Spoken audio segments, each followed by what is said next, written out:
الشيطان الرجيم الذين ينقضون عهد الله من بعد ميثاقه. یہ سورہ بقرہ کی آیت نمبر 27 ہے، اور اس آیت میں اللہ تعالیٰ نے فاسقین کی، نافرمانوں کی صفات ذکر کی ہیں، اور یہ آیت جو ہے کافروں کی صفات کے بارے میں ہے اصل میں، لیکن آیت کا حکم عام ہے۔ تو اللہ تعالیٰ نے اس آیت میں نافرمانوں کی 3 صفات ذکر کی ہیں۔ پہلی صفت اللہ نے ذکر کی تھی کہ فاسق اور نافرمان لوگ جو ہے اللہ تعالیٰ کے ساتھ کیے ہوئے وعدوں کا خیال نہیں رکھتے، توڑ دیتے ہیں۔ اب اللہ دوسری صفت ذکر کر رہے ہیں، وَيَقْطَعُونَ مَا أَمَرَ اللَّهُ بِهِ أَن يُوصَلَ، اور یہ کاٹ دیتے ہیں، الگ الگ کر دیتے ہیں، ما ان چیزوں کو، امر اللہ بہ ان یوصل، جن کے بارے میں اللہ نے حکم دیا ہے کہ انہیں پیوست کیا جائے، انہیں جوڑا جائے۔ جن چیزوں کے جوڑنے کا حکم اللہ نے دیا ہے، فاسق اور نافرمان لوگ ان چیزوں کو الگ الگ کر دیتے ہیں، کاٹ دیتے ہیں، ان میں نقصان کر دیتے ہیں، ہلاک کر دیتے ہیں، اور ان چیزوں کو تقسیم کر دیتے ہیں۔ یہ 5 معنی قرآن میں اللہ تعالیٰ نے ذکر کی ہیں قطع کے لفظ کے لیے۔ وَيَقْطَعُونَ، اور کاٹتے ہیں ان چیزوں کو جن کو پیوست کرنے کا حکم اللہ تعالیٰ نے دیا ہے۔ اب وہ کون سی چیزیں ہیں جنہیں پیوست کرنے کا حکم اللہ تعالیٰ نے دیا ہے؟ تو مراد اس سے بہت سارے تفسیری علماء نے ذکر کی ہے۔ امام شربینی اور امام قرطبی رحمہ اللہ فرماتے ہیں کہ مراد اس سے ہر گناہ ہے۔ اللہ نے اپنے بندے کو حکم دیا ہے کہ بندہ اللہ کے ساتھ جڑا رہے نیک اعمال کرنے کی مدد سے۔ تو جب انسان نیک اعمال کرتا ہے تو بندہ اپنے رب کے ساتھ جڑا رہتا ہے، لیکن جب انسان گناہ کرتا ہے تو اللہ تعالیٰ کے ساتھ جو انسان کا تعلق ہے وہ کٹ جاتا ہے کچھ وقت کے لیے۔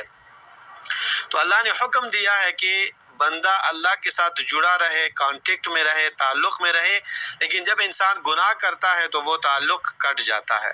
یہ ایک تفسیر ہے، اور یہ تفسیر امام شربینی اور امام قرطبی رحمہ اللہ نے کی ہے۔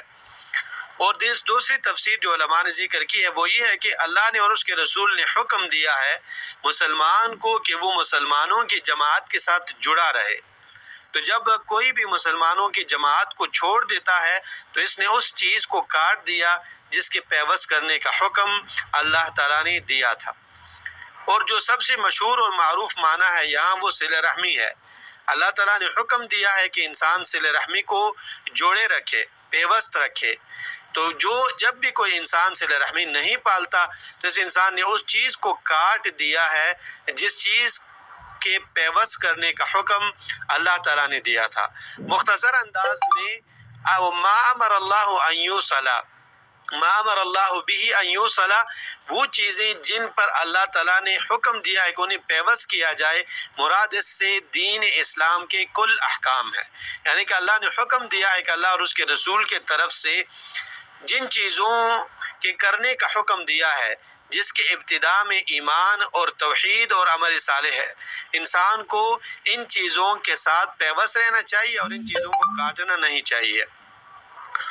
ما امر اللہ بہ ان یوصل ویفسدون فی الارض، اور اب اللہ تعالیٰ جو ہے تیسری صفت ذکر کر رہے ہیں فاسقین کی کہ وہ فساد ہے زمین میں۔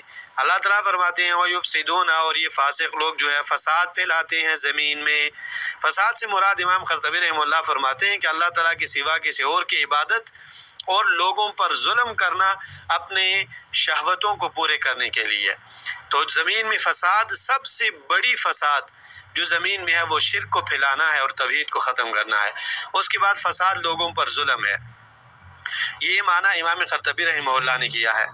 اسی طرح فساد میں علماء نے یہ بات بھی ذکر کی ہے کہ رسول اللہ صلی اللہ علیہ وسلم پر ایمان نہ لانا اور دین کا مذاق اڑانا سب سے بڑا فساد یہ ہے۔ اور فساد میں قطع السبیل بھی داخل ہے کہ مسلمانوں کے راستوں کو کاٹنا، چوری کرنا، لوگوں کے زمینوں کا غصب کرنا، یہ ساری چیزیں اس میں داخل ہے۔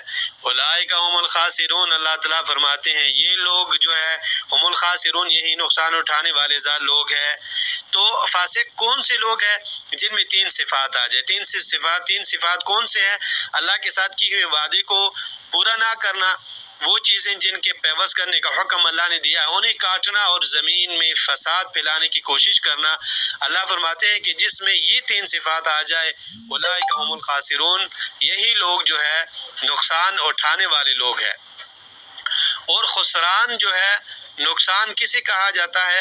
نقصان اسی کہا جاتا ہے کہ انسان اس پر قادر ہو کہ وہ فائدہ کر سکے، لیکن اس کے باوجود کہ انسان قادر ہے، کر سکتا ہے کہ خود کو فائدہ دے، لیکن وہ خود کو نقصان دے رہا ہے۔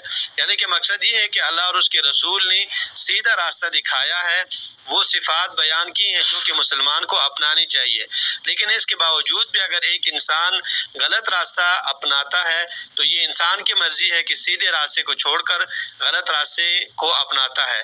تو اللہ تعالیٰ نے ایسے لوگوں کے بارے میں فرمایا ہے کہ اولئک هم الخاسرون، یہی لوگ نقصان اٹھانے والے ہیں جو جانتے ہوئے اور قدرت رکھتے ہوئے بھی سیدھے راستے کو چھوڑ کر غلط راستے کو اپناتے ہیں۔